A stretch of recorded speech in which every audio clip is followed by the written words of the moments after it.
Minha irmã, meu irmão, a cada dia o Senhor nos alimenta com sua palavra. Neste momento, nos dedicamos a escutar e meditar o texto que a liturgia da Igreja nos oferece como primeira leitura.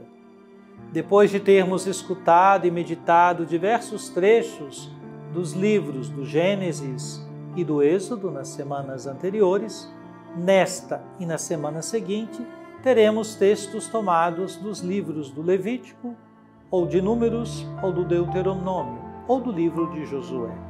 A cada meditação de uma página da história do povo de Deus, deparamo-nos com a bondade e o amor de Deus em favor de seu povo.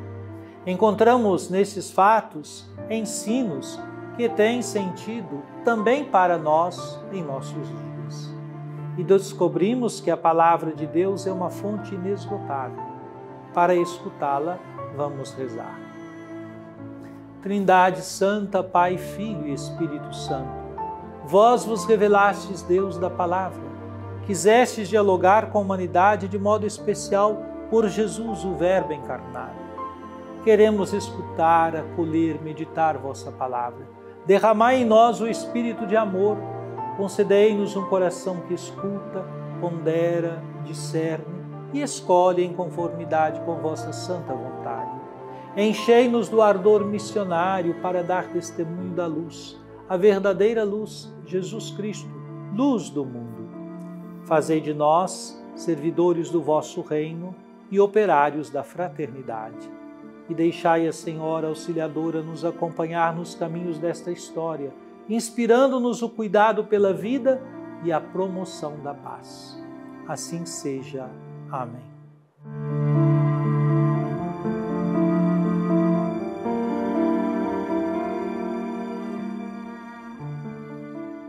Naqueles dias, Josué reuniu em Siquém todas as tribos de Israel e convocou os anciãos, os chefes, os juízes e os magistrados que se apresentassem diante de Deus. Então Josué falou a todo o povo: Assim diz o Senhor, Deus de Israel, vossos pais, Taré, pai de Abraão e de Nacor, habitaram outrora do outro lado do rio Eufrates e serviram a deuses estranhos. Mas eu tirei Abraão, vosso pai, dos confins da Mesopotâmia e o conduzi através de toda a terra de Canaã e multipliquei a sua descendência. Dei-lhe Isaque e a este dei Jacó e Esaú.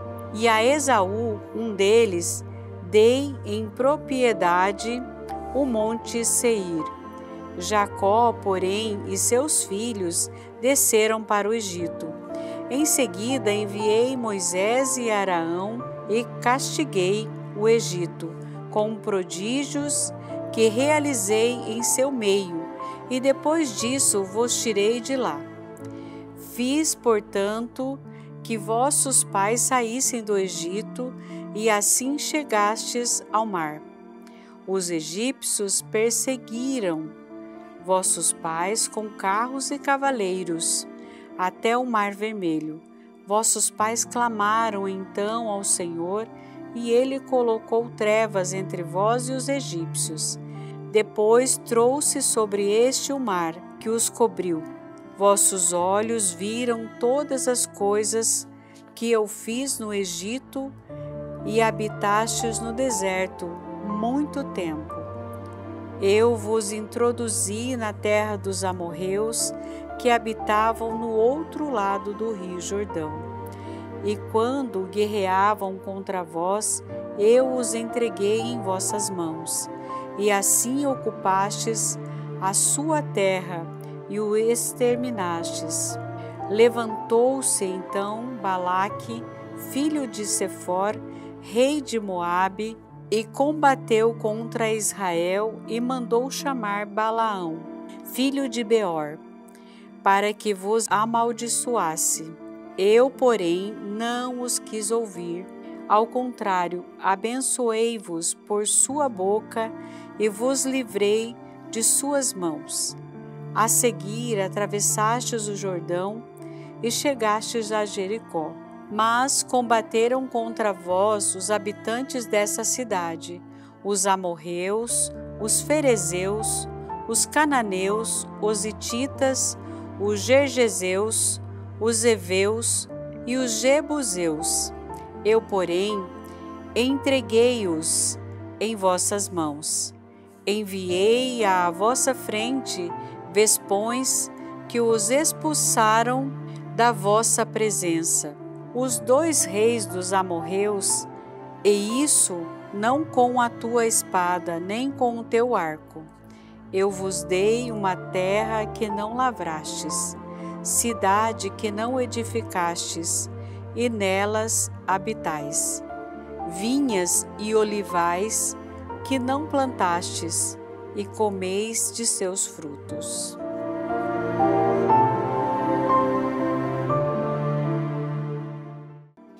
Minha irmã, meu irmão, também hoje escutamos um texto tomado do livro de Josué.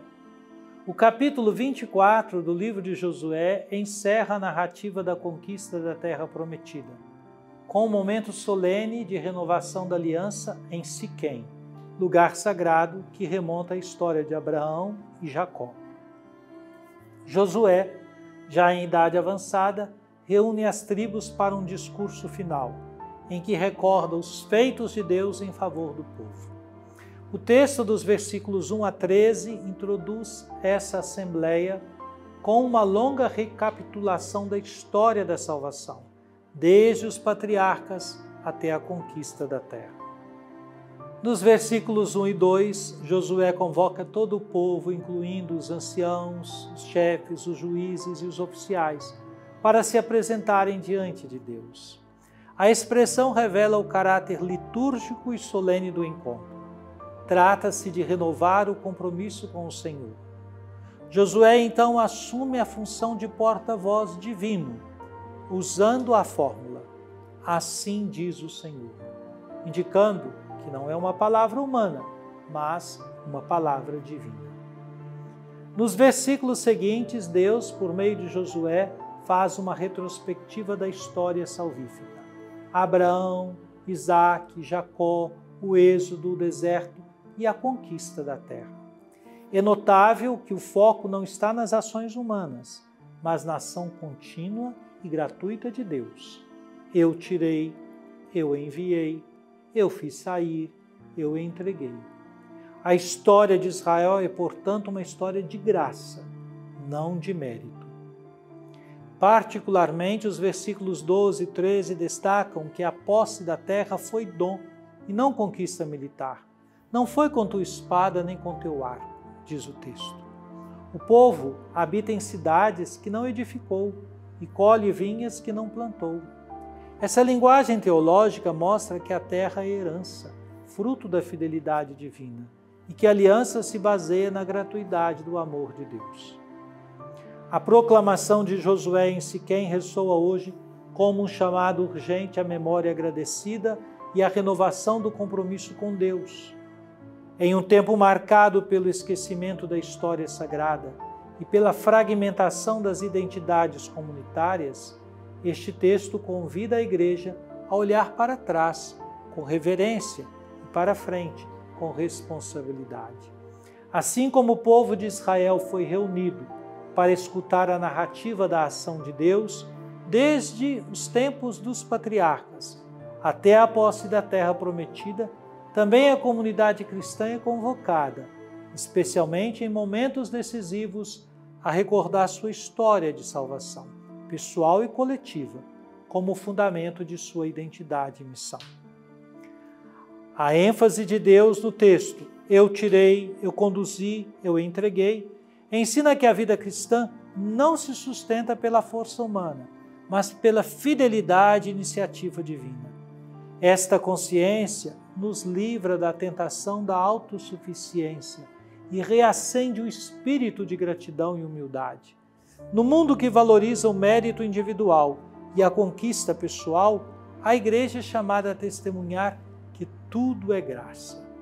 A morada que habitamos, a fé que professamos, a comunidade que nos acolhe e a missão que nos foi confiada são dons que recebemos, não obras que construímos sozinhos.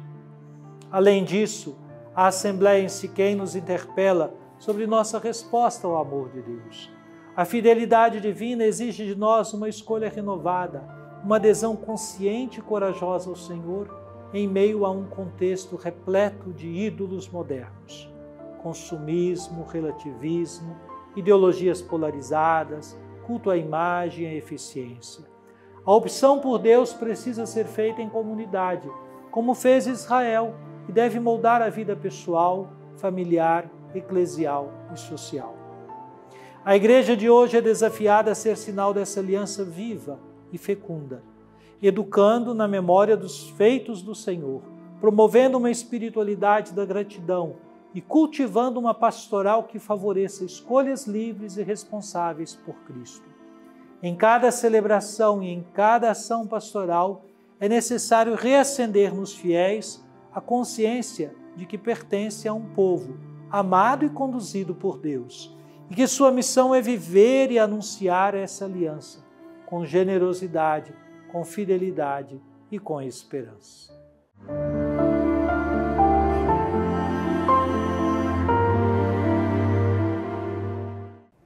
Oremos.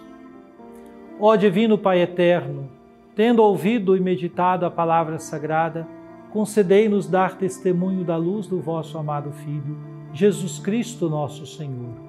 Ele que vive e reina convosco na unidade do Espírito Santo. Amém. Venha sobre você, minha irmã, você, meu irmão, sobre sua família e sua comunidade, a bênção de Deus, Pai, Filho e Espírito Santo. Amém.